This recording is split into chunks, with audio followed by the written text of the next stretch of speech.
Sekarang kita akan mempelajari tema 2, udara bersih bagi kesehatan. Subtema 2, pentingnya udara bersih bagi pernafasan. Pembelajaran 6, mengambil keputusan dengan musyawarah.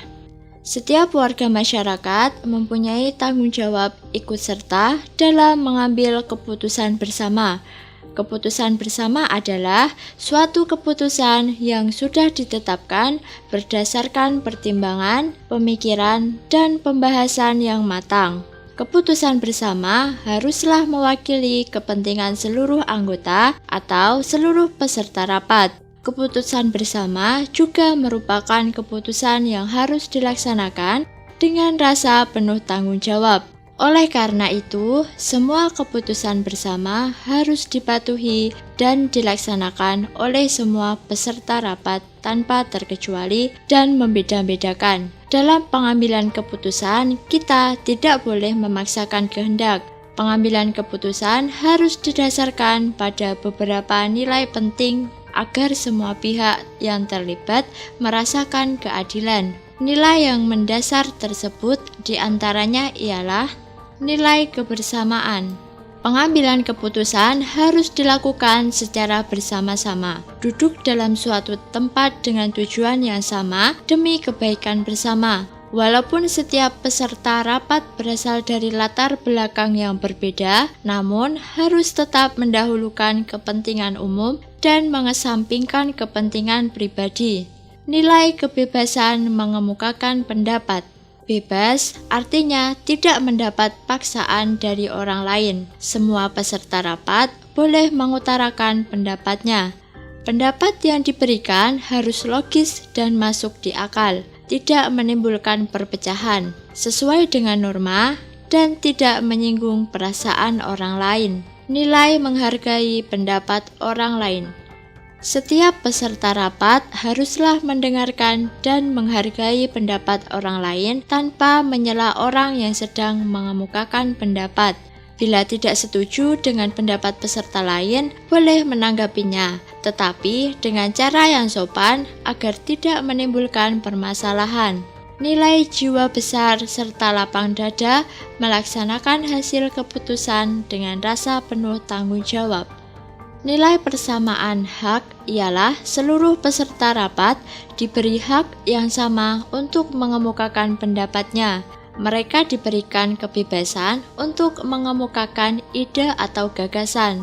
Musyawarah mufakat merupakan salah satu bentuk upaya pengambilan keputusan bersama yang sesuai dengan nilai budaya bangsa Indonesia yang demokratis. Musyawarah berarti membicarakan dan menyelesaikan bersama suatu persoalan dengan maksud untuk mencapai mufakat atau kesepakatan. Ciri-ciri musyawarah untuk mufakat antara lain sebagai berikut. 1. Sesuai dengan kepentingan bersama. 2. Usul atau pendapat yang disampaikan mudah dipahami dan tidak memberatkan. 3. Dalam musyawarah, pertimbangan moral lebih diutamakan dan bersumber dari hati nurani yang jujur. 4. Pembicaraan harus dapat diterima dengan akal sehat dan sesuai dengan hati nurani. Prinsip-prinsip dan aturan musyawarah antara lain sebagai berikut. 1. Musyawarah dilandasi dengan akal sehat dan hati nurani yang luhur. 2. Musyawarah dilandasi semangat kegotong royongan dan kekeluargaan. 3. Mengutamakan kepentingan umum. 4.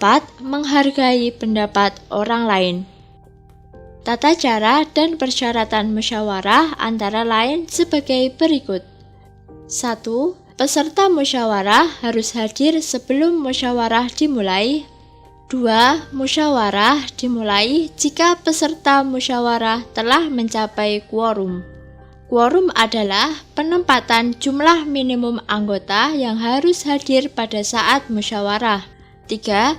Ada susunan kepanitiaan yang minimal terdiri dari ketua, notulis, dan peserta musyawarah. 4. Setiap peserta musyawarah berhak menyampaikan pendapat. 5. Setiap peserta musyawarah harus menghargai pendapat orang lain. 6. Pendapat yang disampaikan harus dapat diterima akal sehat, tidak untuk kepentingan pribadi atau golongan, tidak menimbulkan perpecahan, sesuai dengan norma, dan tidak menyinggung perasaan orang lain. Cara-cara mengeluarkan pendapat antara lain sebagai berikut. 1. Mengacungkan tangan sebagai tanda izin bicara. 2. Berbicara setelah dipersilahkan. 3. Kalau ada yang berbicara, menunggu sampai pembicaraan selesai. 4. Bersikap sopan. 5. Suara cukup jelas. Sikap dalam musyawarah antara lain sebagai berikut. 1. Menghargai atau menghormati pendapat orang lain. 2. Tidak memaksakan kehendak kepada orang lain. 3. Tidak boleh mencela pendapat orang lain. 4.